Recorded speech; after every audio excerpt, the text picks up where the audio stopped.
হ্যাঁ চাকরি দিব, অবশ্যই দেবো, কেন দিব না, চাকরি দেবো, কিন্তু চাকরির বিনিময়ে যদি, আমি তখন ওনাকে বললাম যে দেখেন আপনি ওনাকে চাকরিটা দেন, এর বিনিময়ে আপনি যা চান আমি তাই আমি আপনাকে দিব, তারপর আপনি আমার জামাইকে চাকরিটা দেন। মানে অনেক মিনতি করে আমি কথাটা ওনাকে বলেছিলাম। তো বলতেছে আচ্ছা তাই, আমি বলছি হ্যাঁ তাই, আপনি ওকে চাকরিটা দিয়ে দেন, তো আপনি মানে যেটা বলবেন আমি সেটাই শুনবো। তখন উনি আমাকে বললো যদি আমি তোমাকে প্রতিদিন আমার সাথে এসে দেখা করতে বলি, আমি বলছি আচ্ছা আমি করবো, মানে আমি এক কথায় রাজি হয়ে গেছি। কারণ জানেনই তো পুরুষের পকেটে যদি টাকাই যদি না থাকে তখন সেই পুরুষ আর পুরুষ থাকে না, ঠিক আছে। তখন ওর সবসময় দেখে ওর মনটা খারাপ, ভালোবাসার মানুষের যদি মনটাই খারাপ থাকে তাহলে কি আর দিনগুলো ভালো কাটে। আর তা ব্যতীত দেখেন আজকে কতদিন হয়ে গেল আমরা শহরে আসছি, চাকরি নাই, কোনো কিছু নাই, মানে কোনো কাজের কোনো ব্যবস্থাও নাই, তো কিভাবে যে দুটা মানুষ কিভাবে চলতেছে। পরবর্তীতে বলার পরে উনি আমাকে বলতেছে আমি যখন যেটা বলবো তোমাকে তখন সেটাই করতে হবে, আমি যখন তোমাকে ডাকবো তোমার তখনই আসতে হবে। আমি বলছিলাম আচ্ছা ঠিক আছে, আমি আপনার সব কথায় রাজি আছি, আপনি আমাকে যখন ডাকবেন তখনই আসবো, আপনি আমাকে যখন যেটা বলবেন আমি তখনই সেটাই করব, কিন্তু তারপরও আপনি আমার হাজব্যান্ডের চাকরিটা আপনি দিয়ে দেন। তো আমাকে উনি বললো আচ্ছা যান, সমস্যা নাই, কালকে ও যখন আসবে তখন ওর চাকরি কনফার্ম, কিন্তু আপনি যেটা বলছেন সেটা কিন্তু মাথায় রাখিয়েন, মানে এই কথাটা আমাকে উনি বারবার বলতেছে। তা আমি বলছি ওনাকে যে হ্যাঁ অবশ্যই, যেহেতু আমি আপনাকে কথা দিচ্ছি আমি আপনার কথা রাখবো। তো আমার জামাই, আমি আর ওকে কোনো কিছু বুঝতে দিই না যে আমি সেই অফিসে গেছি বা ওই বসের সাথে আমার সাথে দেখা হয়েছে, কথা হয়েছে, কোনো কিছু জানে না। আসসালামু আলাইকুম, আমার নাম আয়েশা, আমি আসছি আজকে আপনাদের মাঝে আমার জীবনের একটা গল্প নিয়ে, অবশ্যই গল্পটা সম্পূর্ণ দেখবেন। আমি গ্রামের একটা মেয়ে, গ্রামে মানে গ্রামে বসে একটা ছেলের সাথে আমার একটা সম্পর্ক হয় আর কি, ছেলেটাকে আমি অনেক ভালোবাসি। তো এই কথাটা আমার বাবা যখন জানতে পারে, ছেলেটা কিন্তু বেকার ছিল, যখন জানতে পারে তো আমার বাবা সম্পর্কটা মেনে নিচ্ছে না। তো কিন্তু ছেলেটাও আমাকে ভীষণ ভালোবাসে, আমিও ছেলেটাকে ভীষণ ভালোবাসি। তো এক পর্যায়ে আমি ওকে বললাম, ও আমাকে বললো আর কি দেখো তোমার আর আমার সম্পর্ক কেউই মেনে নিবে না, তার থেকে বরঞ্চ একটা কাজ করে আমরা চলে যাই। তো ওর কথা মতো মানে আমার ফ্যামিলি থেকে আমাকে মানে অনেকটা চাপ দিতেছে যাতে আমি ওর সাথে দেখা না করি, ওর সাথে যাতে আমি না মিশি, মানে এরকম অনেকটা চাপ দিতেছে। পরে পরে আমি ওর কথায় রাজি হয়ে গেলাম, ওকে নিয়ে আমি গ্রাম ছেড়ে শহরে চলে আসলাম। এখানে আসার পরে তো একেবারে ও বেকার আমিও বেকার, ধরতে গেলে ওর কোনো কাজ কাম কোনো কিছু নেই, কতদিন আর না খেয়ে থাকা যায় এরকম। মানে টাকা, যে টাকাগুলো নিয়ে আসছিলাম তাও শেষ, বসে খেতে খেতে সেগুলোও শেষ।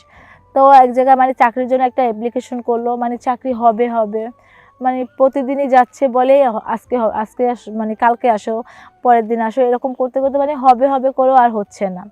তো এটা চিন্তার বিষয়, শহরের বাড়িতে দুটো মানুষ, মানে কি করব মানে নানান ধরনের চিন্তা বেজে গেছে।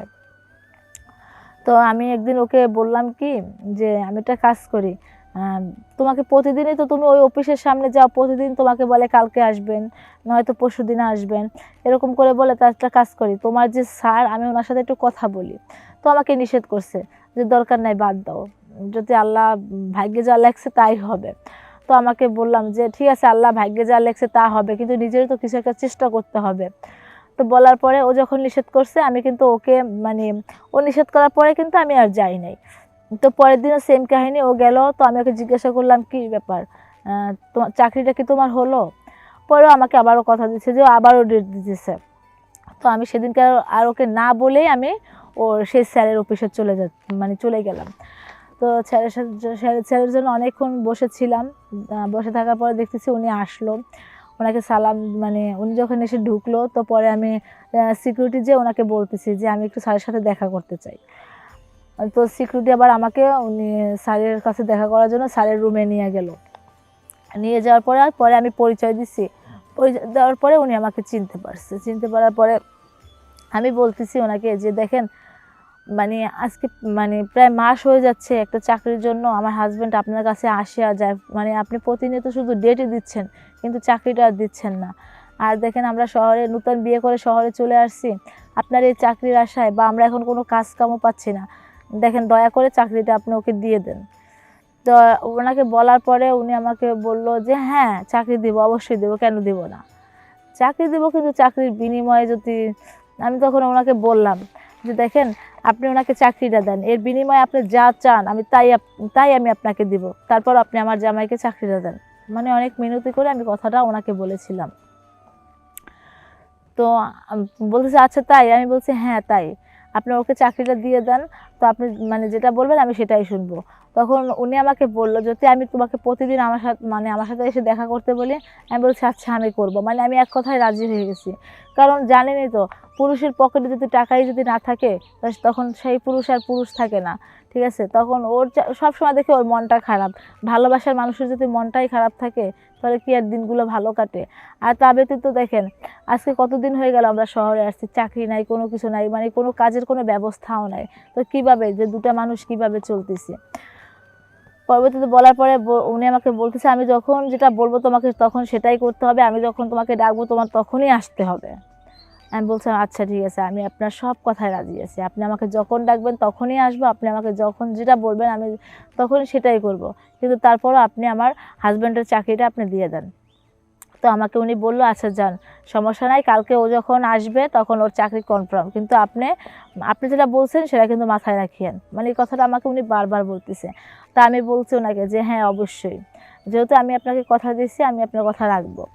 তো আমার জামাই, আমি আর ওকে কোনো কিছু বুঝতে দেই না যে আমি সেই অফিসে গেছি বা ওই বসের সাথে আমার সাথে দেখা হয়েছে, কথা হয়েছে, কোনো কিছু জানে না। তো পরের দিন রীতিমতো ও অফিসে গেল। অনেক মানে আজকে প্রতিদিন যে একটা মনস্ক একটা মন মরা যে লোকটা আজকে মানে বাসায় আসে, সেই লোকটা মানে আজকে মানে আনন্দের কোনো শেষ নাই। আবার সাথে হাতে মিষ্টির প্যাকেটও চাকরি পেয়েছে। তো এসে আমাকে ডাক দিল, দরজায় দাঁড়িয়ে আমাকে ডাক দিল, আমি গেলাম ওর সামনে। তো আজকে আমাকে মানে জড়িয়ে ধরে বলতেছে যে দেখো, এতদিন যে মানে যে যার জন্য ঘুরলাম, যে স্বপ্নের জন্য, আজকে সেটা পূর্ণ হলো। আমার চাকরিটা রীতিমতো হয়ে গেল, আর কোনো সমস্যা হবে না, এখন আমরা সুন্দর করেই চলতে পারবো। তো হ্যাঁ অবশ্যই, এখন আমরা ঠিক সুন্দর মতোই চলতে পারতেছি। এখন আমরা আগে তো ধরেন একবেলা খাইলে দুবেলা না খাই থাকতে হতো বিয়ের পরে থেকে, কিন্তু এখন রীতিমতো আল্লাহ দিলে সবার দোয়াতে আমি অনেক ভালোই আছি। কিন্তু দেখেন আমার আমার হাজব্যান্ড আজ পর্যন্ত জানতে পারলো না, বুঝতে পারলো না যে এই যে চাকরিটার পেছনে মূলত কার হাত ছিল, কে আত্মত্যাগ করলো।